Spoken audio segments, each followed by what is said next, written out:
Hello and welcome to day 3 of our journey through 1 John 4 this week. Today we are in 1 John chapter 4 and verse 5.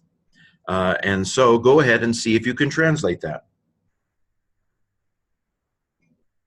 And now here's my translation. They themselves are from the world. Who are we talking about here? Let's go back.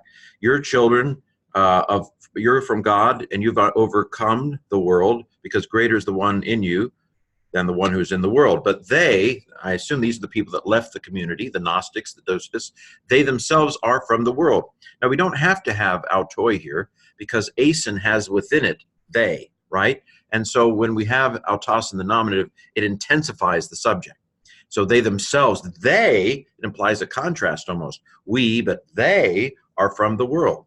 On account of this, they speak from the world, and the world hears them. So they resonate with the non-believing world, with the non-Christian world, and that makes they have their own sense. Paul talks about this, right? In 1 Corinthians, there's a wisdom of the church, there's a wisdom of Christ, and then there's a foolishness of the world. Wisdom of the world, they think they're wise, but they're actually foolish. And so he is allotting the world, the people who left, with that way of thinking. Okay, breaking the translation down a little bit. They themselves from the world are. Okay, we just said that. On account of this, now this is an expression that if you don't know much Greek, this is worth learning. It appears enough in the New Testament that you might want to know it. And so on account of this is a good phrase, dia tuto, thing to know.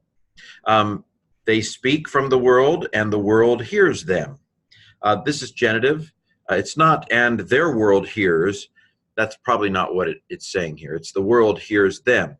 Although it could be a double entendre. I wonder sometimes when New Testament authors put there in the middle, if they want it to go both ways. The world of them hears them, both with the noun that comes before and the verb that comes after. But akuo is one of those words. It actually can take its direct object in the accusative as normal, but akuo may also take its direct object in the genitive case. And so the world hears them. And now for a little bit of grammar. Not a lot of grammar, but autoi, I mentioned, is intensive. We might call it the intensive pronoun, although it's the same as the personal pronoun, but it's functioning intensively. Genitive of source, asin, third plural, from ami. On account of this, from the world, source, they speak. This is a crash here. It's laleo. All the letters are there, the present stem, although the epsilon has crashed. So it's present. Sin is a third person plural, active ending. So it's present, active, indicative, third plural, from laleo, crash verb, or more technically a contract verb. Finally, this is again a genitive of root idea, because akuo can take its something about the nature of akuo can take its object in the genitive case. This is probably not true, but the way I've thought of it is you hear the sound of someone, and so you're not actually hearing them. It's not, I'm listening to Ken. Ken's gonna go into my ear. No, that doesn't make any sense. I'm listening to the sound of Ken. I hear from Ken. Ken is the source. You see what I'm saying? So it makes sense that akuo would take its object in the genitive, even if what I said is completely made up.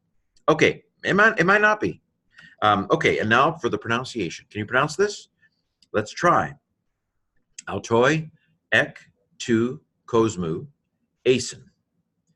Dia, tuto, ek, tu, kosmu, lalusin, kai, ho, cosmos, auton, akue.